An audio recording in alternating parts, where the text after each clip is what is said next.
Hi friends, ఇవి శనగలు. ఇవి ఒక నైట్ మొత్తం నానబెట్టిన. ఇవి ఇప్పుడు ఉడకబెట్టి పచ్చిమిర్చి వేసి మంచిగా ఫ్రై చేసుకుంటే ఇట్లనే బుక్కచ్చు. ఈ 2-3 సార్లు కడుగుతున్నా. రాత్రి నానబెట్టిన మంచిగా ఇట్లా మెత్త పడ్డాయి. కొంచెం ఇవి ఇట్లా బుక్కచ్చు కానీ పచ్చి పచ్చి వస్తుంది. చూపిస్తా ఆ ప్రాసెస్ అంతా ఈరోజు. కొంచెం మంచి నీళ్ళు పోసుకొని స్టవ్ ఆన్ చేసి ఇవి పెట్టేసి లైట్గా ఉప్పు వేద్దాం. ఈ నీళ్ళని ఇంకదాకా ఇక ఉడకనిస్తే ఉడుకుతాయి. ఈ లోపల పచ్చిమిర్చి, ఉల్లిగడ్డ, కరివేపాకు, ఎల్లిపాయ పొట్టు తీసుకొని రెడీగా పెట్టుకొని ఫ్రై చేసుకుందాము. ఫ్రై చేసుకుంటే అన్నంలోకి అవుతుంది, లేదంటే అట్లా తిన్నా బాగుంటుంది. ఇవి శనగలు ఉడికినాయండి. దించేసిన, పక్కన వార్చి పెట్టిన. అది ఇప్పుడు ఇది పోపు వేసుకోవడానికి కొంచెం ఆయిల్, ఒక చిన్న పావు,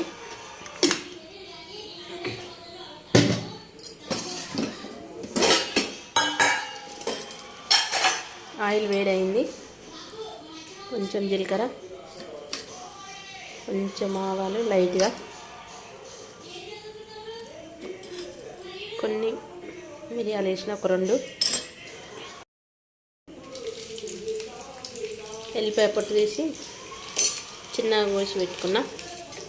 తర్వాత ఇంట్లోనే పచ్చిమిర్చి, ఉల్లిగడ్డ, కరివేపాకు,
ఎట్లున్నాయి తినక ముందుకు వేసినా చూడే.